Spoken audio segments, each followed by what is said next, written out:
ಇನ್ನು ಪೋಕ್ಸೋ ಪ್ರಕರಣದಲ್ಲಿ ಮಾಜಿ ಮುಖ್ಯಮಂತ್ರಿ ಯಡಿಯೂರಪ್ಪನವರಿಗೆ ಭಾಗಶಃ ಈಗ ರಿಲೀಫ್ ಸಿಕ್ಕಿದೆ, ಪೂರ್ಣ ಪ್ರಮಾಣದಲ್ಲಿ ಅಲ್ಲ.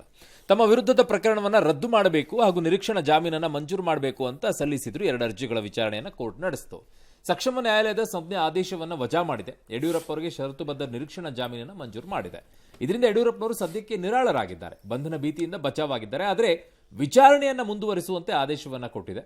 ಹೈಕೋರ್ಟ್ ತೀರ್ಪನ್ನು ಬಿಜೆಪಿಗರು ಎಂದಿನಂತೆ ಸ್ವಾಗತಿಸಿದ್ದಾರೆ. ನೋಡಿ, ರಾಜ್ಯ ಉಚ್ಚ ನ್ಯಾಯಾಲಯ ಯಡಿಯೂರಪ್ಪನವರ ವಿರುದ್ಧ ಇದ್ದಂಥ ಪೋಕ್ಸೋ ಕೇಸ್ನಲ್ಲಿ ಏನು ಲೋಯರ್ ಕೋರ್ಟ್ ಒಂದು ಸಮನ್ಸನ್ನು ಇಶ್ಯೂ ಮಾಡಿತ್ತು, ಆ ಸಮನ್ಸನ್ನು ಸೆಟ್ ಅಸೈಡ್ ಮಾಡಿದೆ. ಮರು ಪರಿಶೀಲನೆ ಮಾಡಿ ಅನ್ನುವ ಅರ್ಥದಲ್ಲಿ ಇವತ್ತು ನಿರ್ದೇಶನವನ್ನು ರಾಜ್ಯ ಉಚ್ಚ ನ್ಯಾಯಾಲಯ ನೀಡಿದೆ. ಮರುಪರಿಶೀಲನೆ ಗೊತ್ತಿಲ್ಲ ನನಗೆ. ರದ್ದು ಮಾಡಿ ಅನ್ನೋದನ್ನು ರದ್ದು ಮಾಡಲ್ಲ ಅಂದಿದ್ದಾರೆ. ಜಾಮೀನು ಇವರು ಕೊಟ್ಟಿದ್ದಾರೆ. ಸೊ ಯಡಿಯೂರಪ್ಪನವ್ರನ್ನ ಅರೆಸ್ಟ್ ಮಾಡೋ ಕ್ವಶನ್ ಬರಲ್ಲ ಈಗ. ಇಲ್ಲ. ಓಕೆ, ಈಗ ಈ ಪ್ರಕರಣದಲ್ಲಿ ಆರೋಪ ಪಟ್ಟಿ ಸಲ್ಲಿಕೆ ಆಗೋಗಿದೆ. ಹೌದು. ಹಾಗಾಗಿ ಅರೆಸ್ಟ್ ಮಾಡಬೇಕಾದ ಯಾವ ಅವಶ್ಯಕತೆಯೂ ಇರಲೂ ಇಲ್ಲ. ಯಾಕೆ ರಾಜ್ಯ ಸರ್ಕಾರ ನಾನು ಬೆನ್ನು ಬಿಡದ ತ್ರಿವಿಕ್ರಮನಂತೆ ಬೇತಾಳನಂತೆ ಹೋಗುತ್ತೇನೆ ಅವರ ಹಿಂದೆ ಅಂತ ಹೋದ್ರೋ ನನಗೆ ಗೊತ್ತಿಲ್ಲ.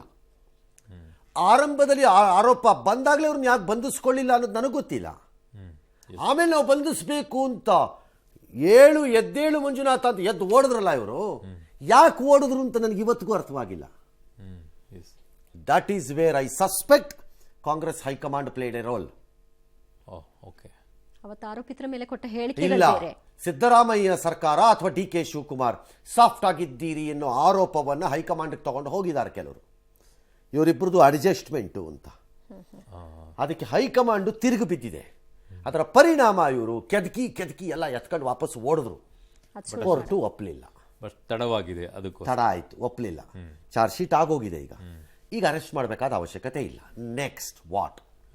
ಚಾರ್ಜ್ ಶೀಟಿನ ಪ್ರಕಾರದಲ್ಲೇ, ಆರೋಪ ಪಟ್ಟಿಯ ಪ್ರಕಾರದಲ್ಲೇ ಆರೋಪಗಳನ್ನು ಫಿಕ್ಸ್ ಮಾಡಬೇಕು. Charges needs to be framed. ಈಗ ಅದಕ್ಕೆ ಅವಕಾಶ ನಾಳೆನೇ ಸಿಕ್ಕತ್ತಾ?